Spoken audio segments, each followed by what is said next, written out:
Good morning, everybody. Welcome to our webinar today, titled How to Use Digitalization to Drive Efficiency. And, we are really happy to have you all here today. And this is a very important and relevant discussion for us. This webinar has been provided and brought to you by Industrial Products Finder magazine. We've been 48 years in the running. Our readership comprises of manufacturers, and we've been, almost a guiding force for the manufacturing industry that gets all their product information from our publication. This was our 48th annual edition that we've just displayed on the screen here for your reference. You can log on to ipfonline.com/subscribe to subscribe to our publication. We also have an online version, so please do log on to our website. These are some of the most effective articles that we have brought out. We've given you some screenshots on this particular slide. Our audience profile, a small glimpse of where all we get our audience from, including international viewership. So it's not just limited to India, but we have viewership from the United States, United Kingdom, Russia, Malaysia, Germany, Australia, so on and so forth. Our digital presence, as I said, is also extremely robust. So you will see that our metrics and people coming onto our websites are extremely high. Do check out the website. We also have a digital services arm, which is actually very relevant to our discussion here today, where we're talking about digitalization. So this will definitely come up in our conversation. But we have a digital services arm where we extend all our services right from social media management to website, to making your website backend, or any sort of designing brochures, anything that you would want to do, lead generation. We do all of this for all kinds of industries and all kinds of companies that we have relationships with. So if there's anything that you want to do digitally in terms of getting your digital properties up and running, especially in this time where people are home and accessing digital much more than ever, please do contact us. I'm the person you would be contacting, and my details are given below. So welcome to today's webinar. I am Priyanka Parode Sheth. I'm the digital head of Industrial Products Finder. And we're discussing an extremely interesting topic here today. The manufacturing industry in India, as everyone knows, has gone through various phases of development. And now we've reached a point, especially with Industry 4.0 and the emphasis on Industry 4.0, where manufacturing has to adopt digitalization, has to adopt automation, has to adopt various systems and processes to drive efficiency and to lower costs.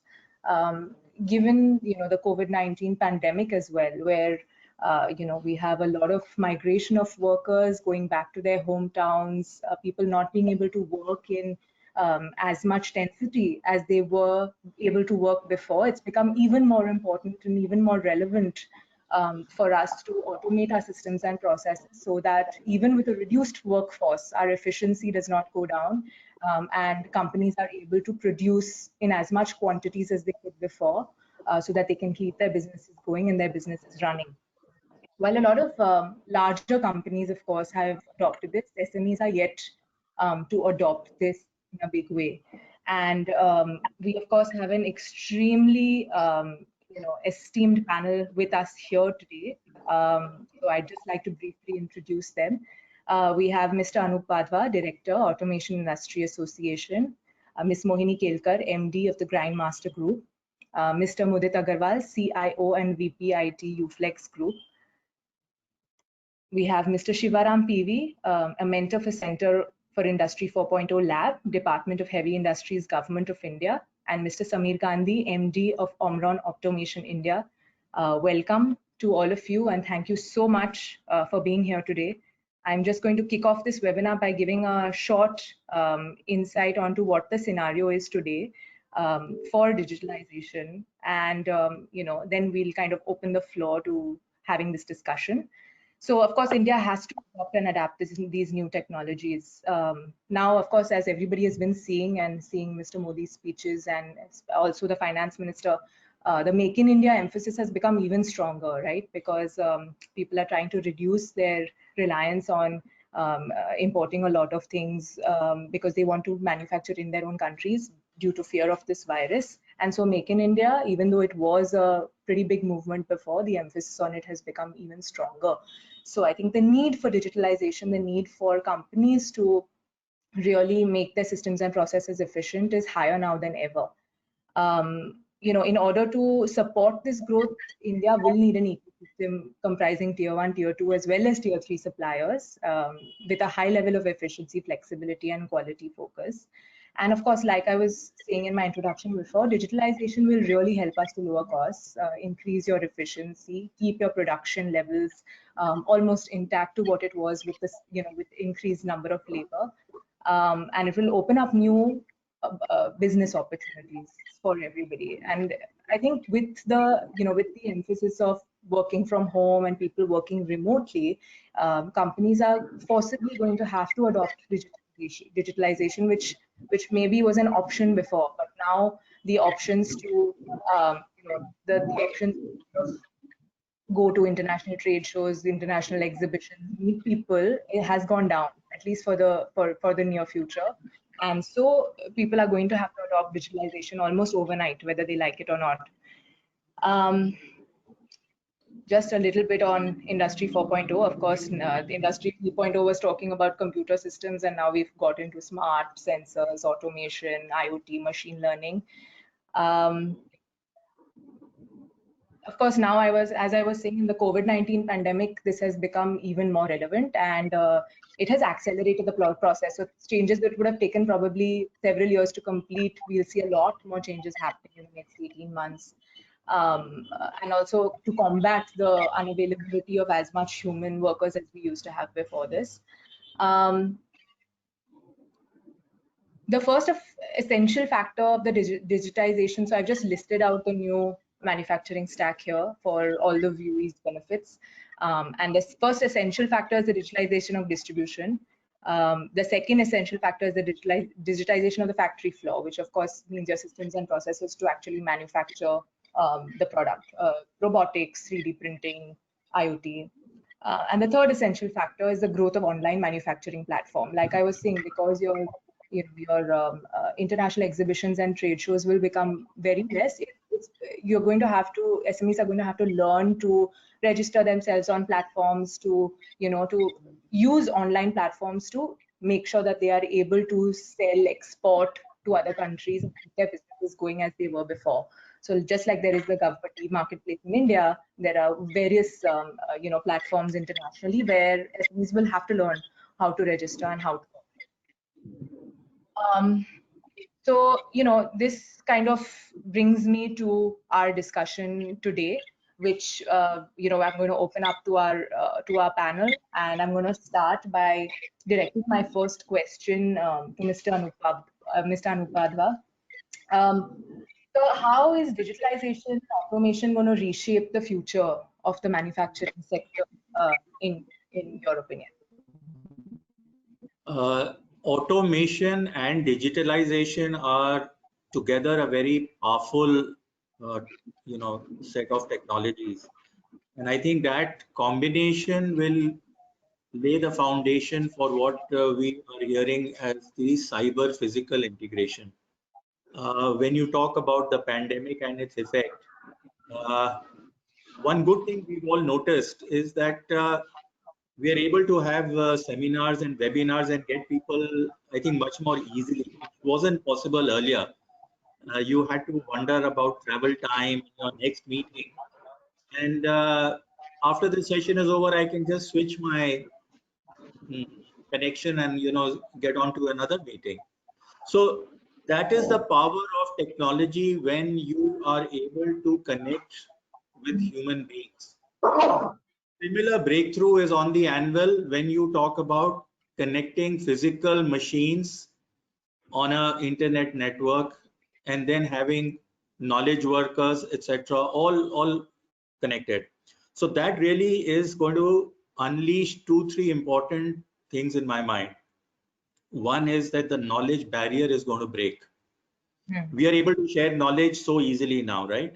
And then you will probably put it on a YouTube and tens of thousands of people are going to catch on to it. Similarly, when a machine breaks down, the expert need not be there on that shop floor. It's possible for him to sit remote and attend to that. So knowledge barriers are going to dissolve. Right. The other thing is, the ability to predict with reliability what's going to happen. That is also going to increase, I would say, exponentially. The ability to analyze would be to the level of getting to the root cause. Most of the times when things go wrong, we tend to attend to the outermost observation. We are not able to drill down to the root cause. So you said something right, but that's temporary. It's like the road repair which happens in Delhi and Mumbai. Next monsoon, again, you're out.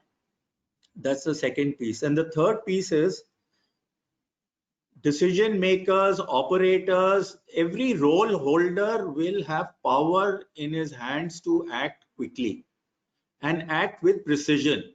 It's almost like precision bombing we've now begun to see in warfare. With the minimal effort, you get the maximum impact. Now that really is going to be the smart way of manufacturing and the ushering of an era we call smart manufacturing. I also want to give you a flavor of what customers should expect.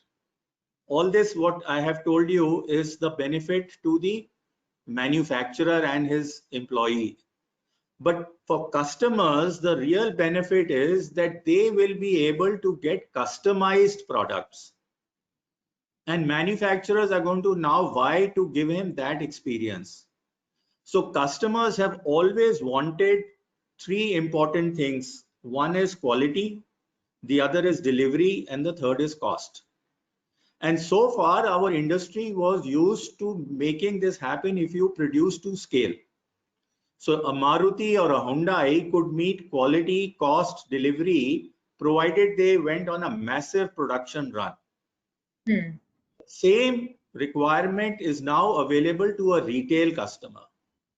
So you can actually ask for certain fabricated items to suit your dimensions, and you should be able to get in touch with someone and he can give you at the level of quality, delivery, and cost that you require. So customization of this is going to be the big thing. And I think you talked about the small and medium enterprise. They need not worry if they can't go to exhibitions. There are other places they can go. They can actually even demonstrate through remote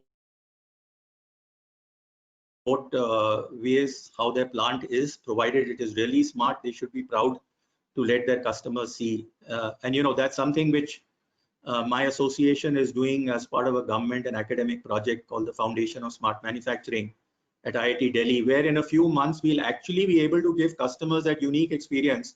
Place an order on the web, track it on your mobile, either by WhatsApp or video, track your product being produced in real time. So it's gone for machining. That the machining tolerance is X. That's the real beauty which is possible to come in manufacturing. Absolutely. I just want to direct my next question to Mr. Shivaram. Where do you think India stands vis-a-vis other Asian counterparts as far as adoption of digitalization goes? Also of industries focus. Yes, ma'am. Thank you very much for this nice question. And I will first of all start by saying that India stands in a situation where a comparison is not possible. From the size of our economy, from the demography, from the unique way that our industry works with banks and with the government, how this triangle operates with each other, we are very different. Similarly, we also have a huge population, which on one hand provides a very big market for us, but on the other hand, when we want to use them in our factories, there is a large proportion who is very unskilled. So now you want to produce with a very big unskilled number of people, but the same so-called unskilled people are also very, very insistent on products and features. They know very well what they want, and therefore you are delivering to a market which is very picky, very choosy. But when it comes to being on the shop floor and doing certain amount of operations, then we find there is a big gap between what we want from them and what they are actually able to deliver. Now, this is a contradiction, and how do we address this? Plus, you have the problem, or rather, let us say the challenge, which we have all accepted and welcomed, of wanting to become a $1 trillion manufacturing economy, which is actually a mind-boggling number, very big. Okay, so how are we going to do it? Now the question is, how are we going to do it? We have to improve ourselves. Now, to improve yourself, first of all, you have to know where you are. Now, if you run a poll, even on this particular forum, and ask every factory owner, what is your OEE?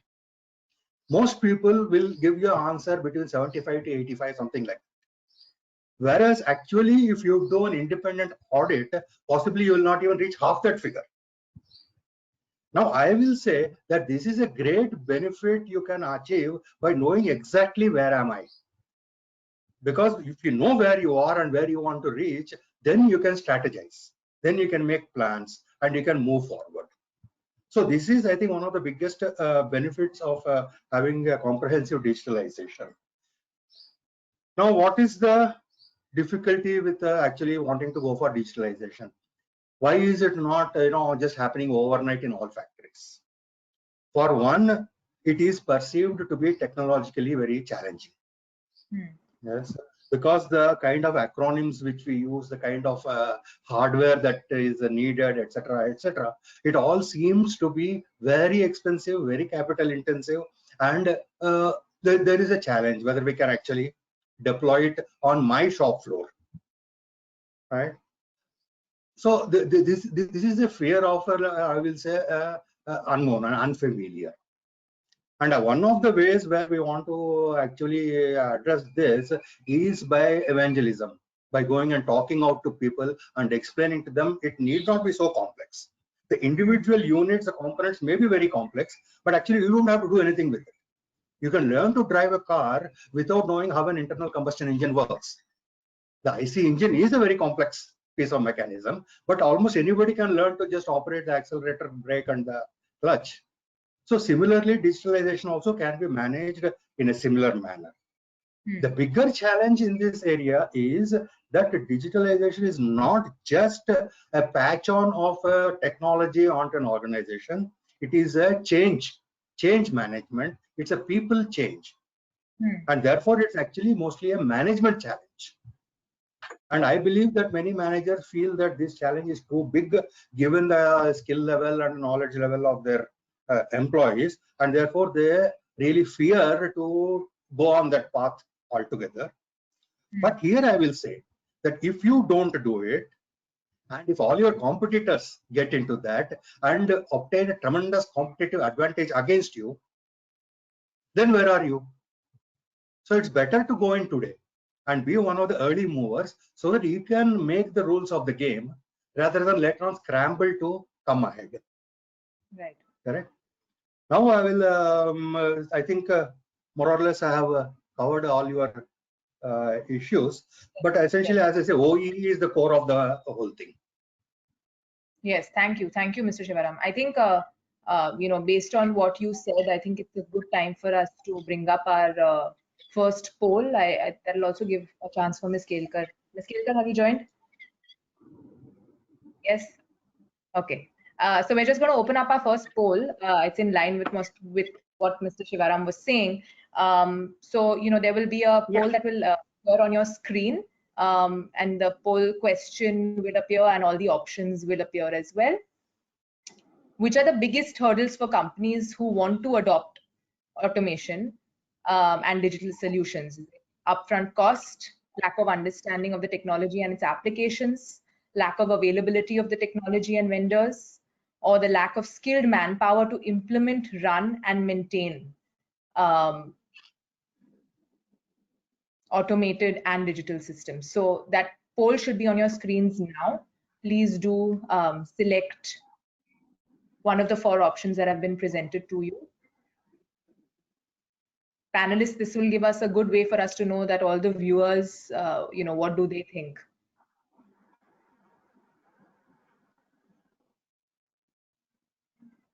I'll just give it around 30 seconds more.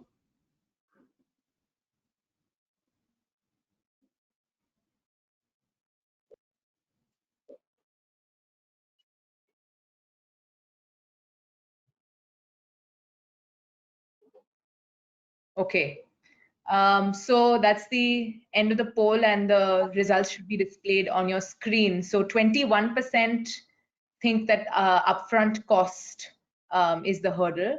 40% think it's the lack of understanding of the technology and its application. And the second most popular answer was the lack of skilled manpower to implement, run, and maintain these automated and digital solutions. Panelists, would anyone like to weigh in on the results here, since we have all these 4? Otherwise, I can move on to the next question. Okay, Mr. Agarwal, I'll direct the next question to you. As an end industry user, what benefits have you observed from this digitalization and automation? Of course, one part of us is commenting on why it's required, but as someone who's experienced it, we'd love to know the benefits that you've observed. Yeah. Good morning, everyone, and good morning to all the attendees as well. And thank Priyanka for the question. So while we've heard a perspective coming in terms of how overall what the challenges are, I can share with you and with the attendees a perspective coming in right from the end user side. We are an end user organization and manufacturing organization into packaging products. So there are multiple technologies that we have been working with in the area of digitalization. One being the IoT itself, which is of course most talked about technology from a manufacturing space perspective. Now, when we talk of IoT, of course one of the fundamental things, or the most often cited case study that comes up, is about predictive maintenance. It's about predictability of operations, ensuring the availability of machinery and plant, so that it improves the efficiency, the production efficiency of the shop floor, etc., etc. Now, what we've also done, we are also a manufacturer of machinery, packaging machinery. So we have started bundling IoT as a part of our offerings to our customers. So that's the other way of utilizing technology for our business. So while we look at IoT users for our own plant and machinery, for our own predictive maintenance, uptimes, and efficiencies, we have also started bundling it with our products. So that's one area where we see a value coming in. The other area that where we are working and we see some value coming is in the area of process automation, robotic process automations. So we have picked up certain business processes on which we are working, be it on the sales side or order management side, etc. And which is where things were being done manually earlier, but they have now been done through the automation of the process. And we see that the errors have come down as a result of which, the products that we sell to our customers, we are a B2B organization essentially. So the products that we send to our customers are, of course, now as per their expectation, as per demand, lesser errors, because the order itself is the correct order which gets punched in. Otherwise, any error or mistake in the order punching into our system would have led to a wrong production or a wrong product being actually produced. So that's another area that we have started looking at, as an area of benefit for us in terms of digital technologies. Third way we have used technology, whether you want to call it a digital technology or otherwise, is that we've opened up an e-com platform for ourselves, which not many B2B organizations, at least in our industry space, do, wherein Customers can walk in on the site, they can place orders for the product that they want, or if it is readily available, and I'm talking of B2B packaging material, they can place orders for that, and that gets serviced to them. Okay. Now, so if we look at it, these are a couple of areas that where we've seen benefits coming in purely on the business side, on the operations side.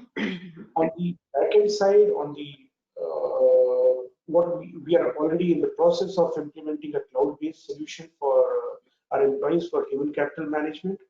And so again, so we are moving ahead full force on a lot of digital technologies.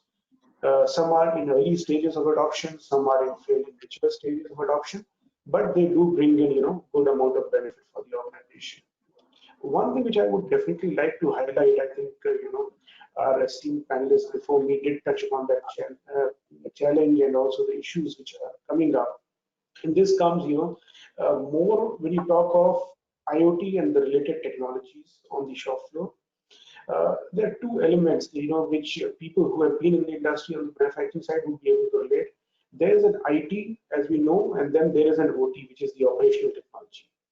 Now, typically, what has happened in the organizations is that OT has never been with IT, so to say. OT typically has been with, what is called the maintenance and, the operations function of the organizations. It's a very, very, a real situation which I'm trying to, bring about here, which can become a challenge if people are not mindful about it, when they're, let's say, embarking on this journey. So the two elements have never really worked together in the past, the IT and the OT. Here now, when we're trying to bring it all together, which is the IT and the OT, it is very important that the organization is able to realize that earlier these were two different elements, but they're now merging, they're coming together, and the organization supports it, the structure supports it, the senior management sponsors it. I think that's very, very important, to be borne in mind when you're embarking on this journey. So I think, from that perspective, I think, yeah, please. Go ahead. No, you wanted to say something? I just wanted to ask a follow-up question because I think this is one thing that most companies struggle with to understand. Is that, adoption of technology will improve efficiency. Can you quantify it, for our viewers in some way in terms of, so I think it's difficult for companies to understand, what kind of costs would they have to incur in order to implement this in their systems and processes, but what kind of benefit or what kind of costs, increase in profit margin or can we expect after implementing this? Can you, since you have been an adopter of this, could you quantify it? So, okay, so it's difficult to give out absolute numbers, Right. but from a process automation perspective, I can say that if done well, you can expect an efficiency in the processes improving by, if not, I'm saying a conservative one, at least 10 to 20%, depending on how you're able to deploy the solution, etc. So you can expect an efficiency of 10 to 20%. Which could be in the areas of either speed, it could be in the areas of either error reduction, those kind of things. So, but overall the process becomes more efficient, and hence you're now, of course, there are other follow-on benefits which come in terms of being able to service the customer better, etc., etc. Typically don't get quantified. On the IoT space, which helps, let's say, in terms of predictive maintenance in ensuring the uptime of machinery. Current compared to what you have, I would say you are able to get benefits of in the range of about something like 3 to 5% kind of thing. But let's not look at just 3 to 5% as a small number. From an operations perspective, that's a huge improvement. So I would say this is the kind of benefit that we can expect. Thank you, Mr. Agarwal. I'll direct the next question to you, Mr. Gandhi. Why do you think digitalization is important for Indian industries, and which industries do you think are going to be at the forefront of this digitalization? Priyanka, thank you so much for asking that question. And first of all, let me wish a good morning to all the people on this panel as well as on this webinar. So the way I look for digitalization is that it's actually a productivity enabler. Okay. It's a necessity today. It's not an option anymore, as I think Shivaram also brought out this point earlier. So the way, so if you look at, you made up interesting point at the start, which is about that there is an increased emphasis on Make in India. And if you see the last speech that the Prime Minister gave, he's also talking about plugging into the global supply chain. So essentially what he's actually talking about is that there is a resetting of global supply chains that is happening now post this COVID-19 or as a result of this COVID-19. And the Indian industry has a chance to grab a greater share or a greater pie of this restructured global supply chain. But for that to happen, we must be, if we have to become global players, we must be able to produce at quality, we must be able to produce at higher productivities, we must be able to produce at predictability. You know, we have to produce, when we say we are going to deliver something on such and such date, it's got to be a day before, not an hour later, right? So those are the factors that we will have to bring in into our manufacturing. And basically the only way for that to happen, to be able to do this, is to actually bring in digitalization.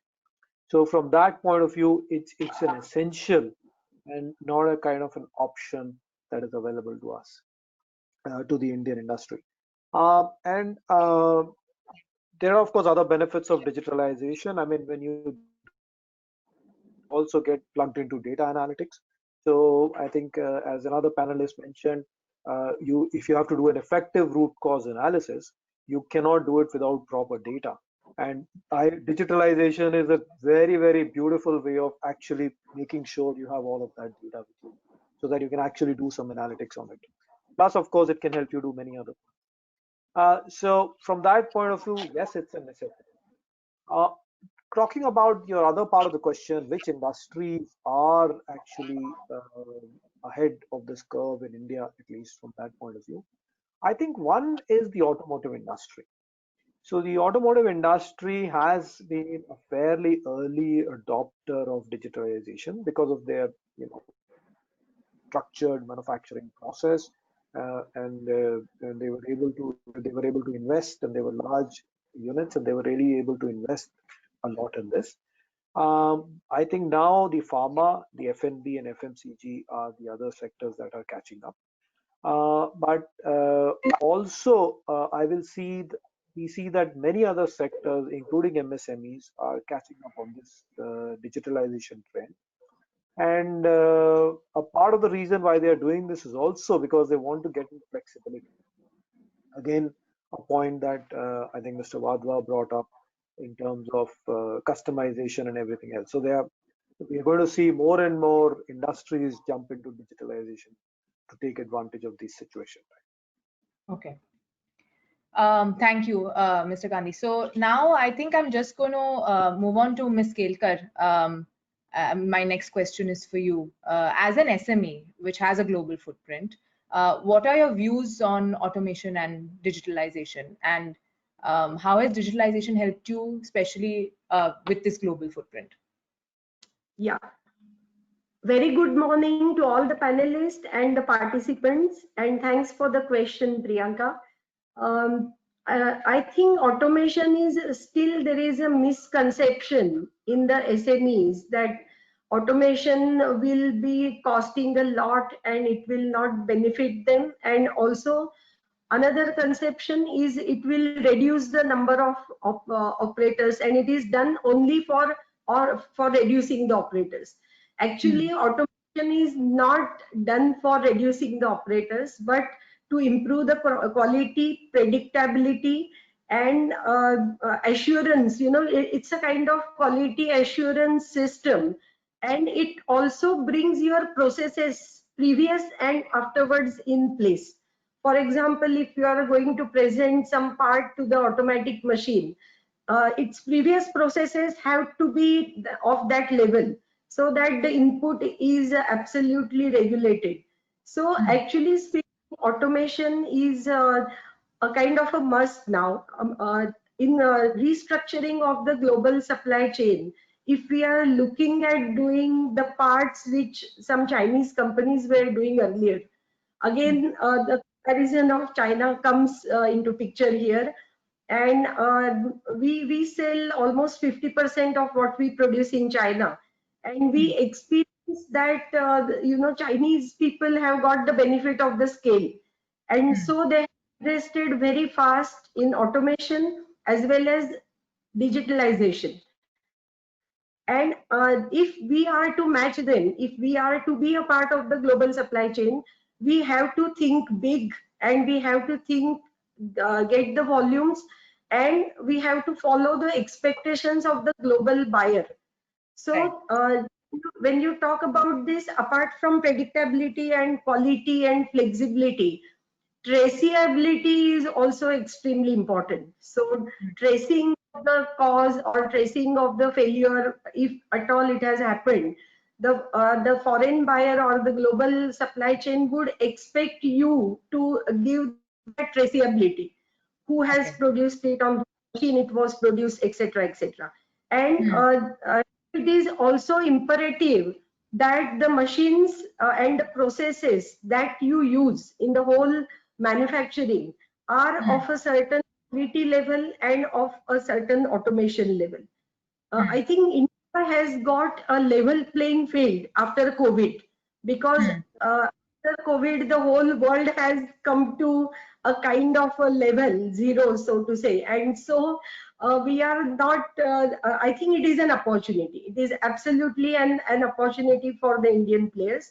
When you talk of SMEs, I think migrant labor will push them for automation and digitization. So on the one hand, we feel very bad about the migrant labor, the way they are going away from the industry and the cities. It is really very sad, but it is going to trigger the automation. People will have to think in terms of the automation and in terms of digitization.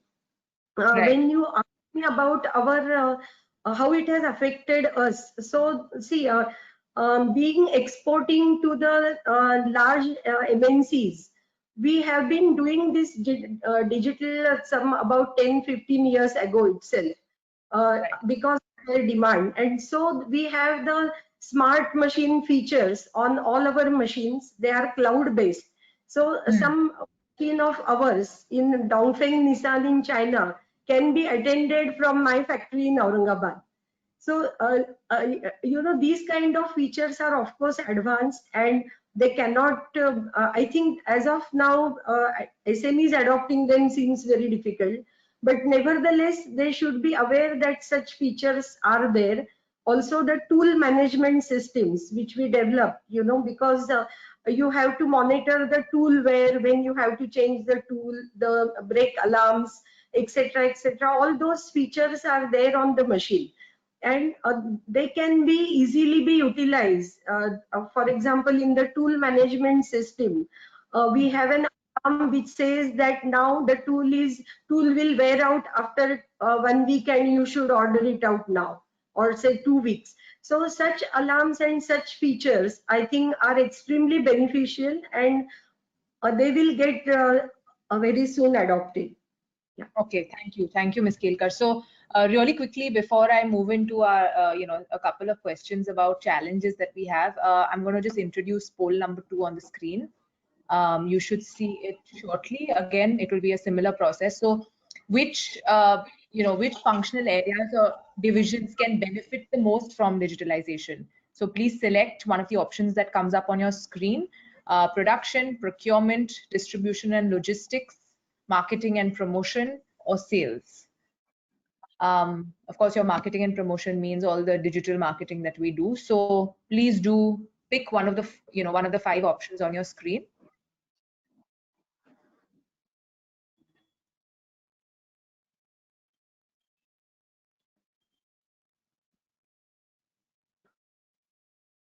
I'll give it around 30 seconds more.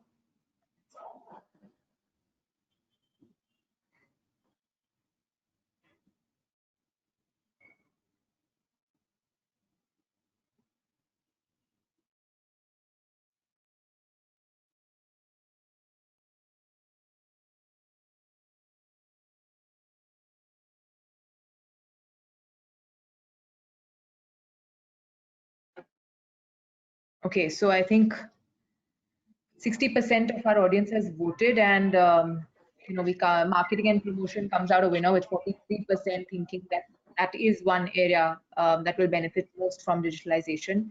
The second is production, which 31% of the respondents have voted for. Thank you for thank you for that poll. I just wanted to on something that Ms. Kilkar said about that it'll be difficult for SMEs to adopt digitalization given that they have been severely hit by the pandemic. Because per the FM's relief package announced yesterday for MSMEs, I'm hoping that that will actually be used and companies will actually use the benefits that have been announced to adopt digitalization. Mr. Agarwal, that what do you think? I mean, of course, COVID-19 has hit SMEs very hard, but with the announcement of these relief packages and with government support, do you think that companies will adopt digitalization post this pandemic? And what is the rate you think that they will adopt it? I think, thanks again, Peter, for the question. I think if you ask me, I think it's a given now, frankly speaking. Over the last 2 months, if I can say that, approximately 2 months, if we talk about India, I think people have seen and people have realized that there is no other way. I mean, this is the only way forward, right? And so hence, the speed at which adoption is happening, let's say, or has happened in the past versus the speed at which we will see the adoption in future is going to be very, very different. Right. Every organization which was probably even, a conservative or was a naysayer has seen that, the only way forward is digitalization. You have to enable things. So you have to, enable things to work on their own. You have to enable people to be able to work remotely. All those things that we talk in terms of digitalization have gained so much more importance during this period. People have realized that, yes, this is the new world order. We've also been hearing that. This is the new normal, most often used phrase these days, but that's how it is. So those people who were already pioneers will, of course, move on to the next level. People who were yet to enter into this space of digitalization will start entering now, but they would certainly do that. At the same time, it will also open up huge opportunities. One would be how much you want to keep as a physical process within the organization, within the boundary walls of the organization, is going to be, looked at, reviewed, questioned. Of course, you will need some operators, you need people on the shop floor.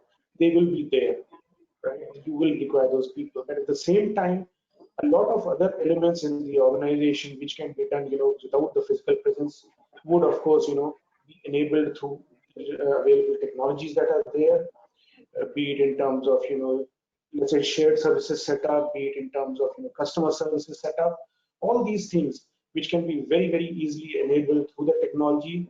To my mind, they would actually, take a lot of precedence now over things which were, let's say, not getting priority. So this would gain a lot of priority in my view. That's all. And hence the process of digitalization will get speeded up definitely. Now, so this is the let's say the trigger. COVID-19 has come as a trigger for that, but it will certainly. My response to the question is a very, very strong yes. Thank you. Mr. Shivaram, what do you think is going to be the relevance now after the lockdown is lifted? What will be the relevance of digitalization? Of course, we've established that it's going to be extremely important and companies have recognized it as a way forward. Your thoughts? Okay, now the factor of relevance. Now you see, this is one of those situations which is absolutely unprecedented. Yeah, as a manufacturing person, nobody would have come across such a crisis, such a catastrophe in his previous times, and therefore you have to actually think, how am I going to deal with such a situation?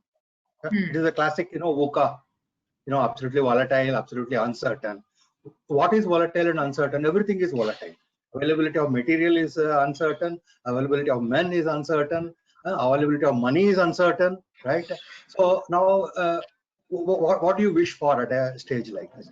What you actually wish for is a complete visibility of your entire process end to end. That means a visibility of shop floor, Now, in good days, every owner would come and walk on his shop floor, do a morning gemba, talk to the people, look at the production machinery, and so on. Now, that is no longer possible. So how would you do it virtually? If you want to do it virtually, then digitalization is absolutely the only answer, and that is the big relevance of it. Now, is your own shop floor just enough? No. You want to have also a visibility of your entire supply chain and your delivery chain. How about the logistics? How about the vehicles, etc.? So that is the next challenge. Again, you want a visibility of that. Digitalization also helps you there. But beyond all this, but really speaking, for whom are you producing? It is you are producing for a market, and the shape of the market is completely changing. And how do you get a visibility of the market? It's not possible, because the market is something which you don't know a priori and you are trying to address. So therefore, a very important aspect at this stage is that you should go out and be available, present in front of the market, in front of the possible customers, in front of the possible new customer segments. Because as Mr. Agarwal has just said, the entire pack of cards is getting reshuffled, and there's going to be a scramble for more and more market share, and a market which possibly you did not address earlier, and where now you suddenly get an opportunity to be present. And if you don't grab it, somebody else is going to grab it.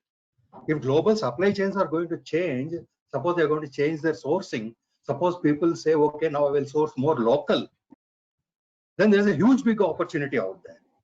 And the earlier calculations of price competitiveness and so on do not apply anymore, because there are other restrictions, other factors. And until and unless you have a complete view minute by minute of what's changing where, you cannot really be effective in this area. And therefore, I will say that digitalization is actually a big must. It is as much important to invest in it and as early, even as you try to recommission machines which have been shut down for 40 weeks or 40 days or 50 days. Equally, you must also scramble to put in digitalization. This is my message. Thank you, Mr. Shivaram. So we're kind of running out of time, so I'm and we have a lot of questions from the audience as well. So I'm just going to kind of ask you all some final questions, and if as succinctly as you all can kind of answer those for me. So if you just share 2 tips for companies to cost effectively adopt digital technologies, because I think cost is a huge part of why companies get deterred. So I think that's relevant for people to know that if we want to adopt it in a cost-effective manner, any 2 tips, and as succinctly as you can kind of mention it. Mr. Gandhi, why don't we start with you? Priyanka, I think that's a very, very important aspect. So one way would be to start small, but think big. That means you have to look for a mid to long term strategy. You must have a kind of a mid to long term vision. But today, tools are available for you to start small. You could start with, if you have got maybe 10 machines on your shop floor, maybe you could start by making, connecting five of them, then do the next 5 later, right? Okay. And the other way to also reduce the cost is to improve productivity. And one way to do that would be to prepare for a high level of unpredictability. So I think Shivaram just mentioned there's a lot of volatility around us. There's a high level of unpredictability around us. So therefore, whatever we invest in should be with a high amount of flexibility, allows us to address different markets, allows us to pivot at a very short notice, allows us to change our focus in extremely agile manner. So that would be the other way to be cost effective. Thank you. Mr. Wadhwa? There's a saying, there's no gain without pain. I'm going to modify that a little bit and say, there's no gain without understanding pain. And I think, when a pack of cards comes crashing, you got to realize where exactly are you vulnerable. And I'm going to give an advice basically for what is in your control. So if you're a manufacturer and you're an SME and you have limited money available, I'll give a very simple advice. If your machines are relatively new, that is, around 5 years or so, 5 to 10 years, know where the leakages are coming from. So put in a real time and accurate, transparent OEE measurement system. And if you have very old machine, more than 20 years old, then also I'll say just focus on monitoring the vibration and the temperature, and maybe the pressure if you've got hydraulics, etc. Because 45% of your breakdowns are going to come from vibration and temperature issues only. So very simple, put your money where you're most fragile, make sure that you are resilient, and then look at the rest of the things which are being talked about. Thank you, Mr. Wadhwa. Ms. Kelkar, 2 tips to cost-effective adopt. Yes. So my first tip will be, first look at your basics, the basic processes, and in many MSMEs, the basic processes themselves have issue. Like are you using the right machine? As Mr. Wadhwa said, how old is the machine? And there is no point in the money further on digitalizing a machine which is under breakdown 20% of the time. So it is very important to see that the processes that you are adopting, apart from the machine, the processes need to be right. Indian SMEs, I typically have seen like shortcuts to save the cost, and that is very, very, very crucial. At this point in time, no shortcuts. You have to put the basics right. You have to have the robust process which assures the result. For example, you want to avoid grinding and try to do the job in turning itself. You are not going to get that tolerance. So whatever digitization you do, it's not going to help you out. This is the one. And the second thing is, we decide the objective for digitization. Is your objective to make just in time possible for your customer, or traceability? You want the traceability, or you want to bring the inventory cost down. With a clear cut objective, then you will know what kind of digitization you need to look for. There are so many technologies available. What to adopt really depends on your objective. So be clear about the objective. This is the second tip. Thank you. Mr. Agarwal, 2 tips. I think, okay, one Ms. Kelkar has already covered, which is very, very clearly saying that, yes, you need to know, right, when you're starting, what is it that you're trying to achieve, first of all, right? Don't try to just do something because that's the thing to be done, that's a fad, because everybody's talking about it. If you want to do it, you should know what your business objective is. That's one. Second, I think, for organizations who are yet to enter into this space, who are yet, just probably, thinking about it, but not sure how to do it, I think pick up an area where you feel, you can get maximum benefits, do a small pilot, run it, try it out, and see that, how successful it is, and then, replicate it across. As they say, try, work towards failing fast. And if you are failing, move on. But do it quickly, rather than delving too much more. I think that's the only way you can really use technology. Mr. Shivaram, anything to add to this? Or I can also offer my two pieces of advice to this. I mean, to sum up all of these people, there is one point really speaking. In cost effectiveness, you want to be sure that you are investing in a correct thing, that you are not putting the money into the wrong place. And how do you ensure that? You must look for a trusted guide.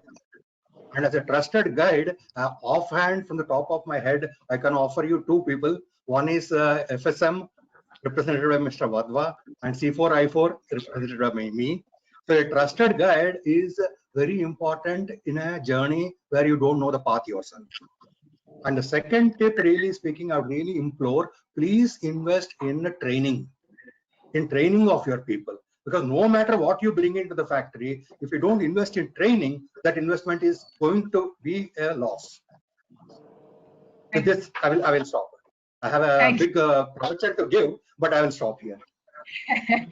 No, those are two great points. I think one thing that came out also from this, from the polls that we conducted was the fact that marketing and promotions will also really benefit as a division from digitalization. So I've seen at least that apart from the digitalization and manufacturing, do you think the SMEs understand the value of digitalization of their marketing and promotion? So for example, getting on to the digital platform to promote products and services. So I think a lot of SMEs sometimes feel that that's not the right platform to get business opportunities, or that's not the right way to kind of meet potential buyers and sellers. However, now people are forced to kind of adopt it. So, maybe I'll ask Mr. Agarwal this because, as an end user, so do you think SMEs understand the value of being on digital platforms, investing in websites, digital products and services as a value add as to what they can offer? I'll answer your question a slightly different way. Yeah. A lot of times when we as technologists or evangelists of technology talk about something, we get maybe a little, carried away by using technology words, the jargon, etc. But whether it's an SME or a large enterprise, anybody, at the end of the day, it's a business, and the person who's running the business understands only the language of the business. So it is up to us to, be able to make them understand the value that can be derived out of a particular technology, be it, digital technologies or otherwise. So the moment we are able to, establish that fact that yes, this particular technology would be able to give you a certain business benefit, which would be in the top line or in the bottom line, whichever way you want to look at it, I think then people understand. So it's a question of, how you communicate, the language that you use. It's not so much about, whether they are particular about using a specific technology or not. It's a question of how you present your case, how you talk about the business benefit and the value that can be derived by technology. I think that's more important. Okay, so I'm really going to thank you. I'm really going to jump quickly into some of the questions that we've been getting. I think one good question I thought was, given the current scenario, of course, and the financial sector's impact, how positive will banks be towards lending for digitalization to existing industries? So, of course, one was, of course, availability, financial capital. Anyone who'd like to take that question? Yeah, I think, banks like to give money, but they also want to kind of do a little bit of de-risking. Right. So if in our system we have people who can give confidence on behalf of the client, then I guess, like Ms. Kelkar says, if you can demonstrate that you have processes and this money is going to be well spent, the chances are the bank would make available that money. But if you just go with an empty bowl, I think then you're at the mercy of whatever they decide. So there's nothing concrete that you can hope for unless you create confidence. And I definitely believe that it's a people issue. You cannot do this journey without looking at the people aspect. So that's it. Can I add something, Priyanka? Yes. Yeah. See, the real challenge for banks to lend the money for this will be the collateral.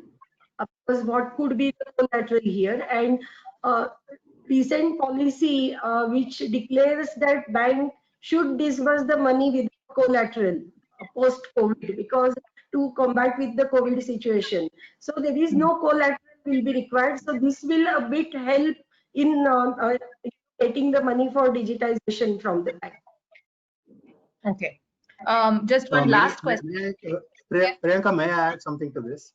I think the need to go to the bank is not for digitalization. It is not a fancy that somebody wants to do digitalization. He wants to improve the performance of his business. And banks are definitely open to give you money to improve your performance. And you have to convince them, you have to make a business case and say, through this, I will surely get an improvement. I mean, I think it has to be framed like that, and not that I want to buy some hardware or software. Okay, thank you. I think there was one little lengthy question, so I think this is the last one that we'll take. So somebody said that we're a small family-owned organization, and the ability to assign permissions and access to various modules and reports is quite centralized, as there are not many professional executives capable of performing these tasks. The trust factor to give admin access to an employee is quite low, with the fear that the entire system will maybe damaged, right, in these automation processes. So, or data may be stolen, which is a huge concern for a lot of companies. Any insight on how this can be managed, or how can we mitigate this? Priyanka, may I take this question? Please. Okay, interesting. I think the concern is very, very real. I mean, about the security of the data. Is my data safe? Can someone steal this data? And the more you try to give those kind of assurance, somewhere or the other, you see one incident popping up, whether in India or elsewhere in the globe, which suddenly, dampens the spirit, or which starts questioning the whole thing. However, having said that, I think it's a question of it's a bit of mind change as well. It's a mind shift that has to happen. The thought process has to change. The way to look at it is, how confident are you of the security of the data which is lying, let's say, in your own data center within your own premises? How confident are you of that security? Are you living, only under the false sense of security that yes, since my data is with my servers physically within my boundary walls, it is secure? Because the data is not stolen by someone coming in and picking up the server and walking away. The data is stolen. I think people will have to look at it dispassionately and see, when you talk of data security, if that is the real concern, whom do you trust, etc., etc. Do an audit. There are organizations, who are able to, carry out an audit, security audit, and which are not very expensive audits. Even for a small organization, I would say that they actually carry out those independent audits, which gives them a real insight as to how secure their own systems are. Right. And versus someone else, maybe on the cloud or elsewhere, or somewhere else, or using how secure those systems are, and then take a call. A lot of it is, I think, the fear of the unknown. People fear that if it is going out, it is unsecure. That's the only thing. So I think we're running out of time. We have around 2 minutes left. So thank you so much to all the panelists for being here today for discussing this very relevant and important topic. I've put some subscription offers for all our publications up on the screen. So whoever is viewing this webinar, please do take note. If there are any other questions that our panelists can answer you, please do email it to us, and we will try our best to get as many answers to you as possible. These are just a couple of our features in our forthcoming issues. And thank you, panelists. Thank you so much for being here. Thank you for taking out the time. Thank you for discussing this. And stay safe, everybody, and take care. Thank you. Thank you. Thank you, Priyanka. Bye bye. Yeah.